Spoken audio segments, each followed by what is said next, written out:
स्वतःचेच कार्यकर्ते कुठेतरी पेरून ठेवायचे, त्यांना 2 प्रश्न विचारायला सांगायचे, पटकन तो व्हिडिओ शूट करायचा. तो त्यांचा व्यवसाय, त्यांचा पोटपाण्याचा व्यवसाय. तो आज नाही, अनेक वर्षापासूनचा आहे. खोटे काहीतरी करणं, कोणाला तरी पाठवणं. 3 इडियट सिनेमामध्ये एक प्रसंग होता की सगळं चांगलं म्हणायला स्वतःलाच सांगायचं ऑल इज वेल. तशातला तो प्रकार आहे.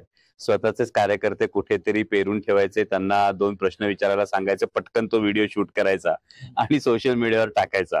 अशा पद्धतीचा हा रडीचा डाव हा सातत्यानं खेळला जातोय. पण त्यातून जर त्यांना समाधान थोडंफार जरी वाटत असेल, कारण जो जनतेचा प्रतिसाद मिळतोय तो जनतेचा प्रतिसाद त्यांना कदाचित कळतच असेल आणि त्या पलीकडे जाऊन जर कार्यकर्त्यांना सुद्धा हातात चिठ्ठी देताना अख्खी 15 वर्षाची कामं एका पारड्यात टाकावी लागतात आणि ती तुलना 5 वर्षाची करावी लागते.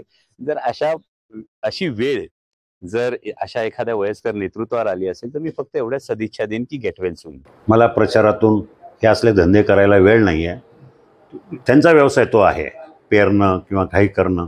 तो त्यांचा व्यवसाय, त्यांचा पोटपाण्याचा व्यवसाय. तो आज नाही, अनेक वर्षापासूनचा आहे. खोटे काहीतरी करणं, कोणाला तरी पाठवणं. गेल्या वेळेला कुठल्या तरी TV चॅनलवाल्याला पाठवलं मातोश्री बंगल्यावर आणि माझ्या तोंडून काहीतरी जातीचा उल्लेख ओढून घेतला. हे धंदे त्यांचे आहेत, हा व्यवसाय आहे त्यांचा, त्याच्यावर त्यांचं पोट चालतं, माझं नाही. मी अशा खालच्या पातळीवर जाऊन कुठल्याही प्रकारचं काम करत नाही. त्यांचं काय, मी ज्येष्ठ आहेच मुळे त्यात लपवायचं काय. मी काय हे मी ज्येष्ठ आहे, अनुभवी आहे. त्यांना असं म्हणायचं की हे ग्रस्त अनुभवी जास्त आहेत. ज्येष्ठ असलं म्हणजे अनुभव आहे, ते बालिश आहे, एवढंच आहे, बाकी काही.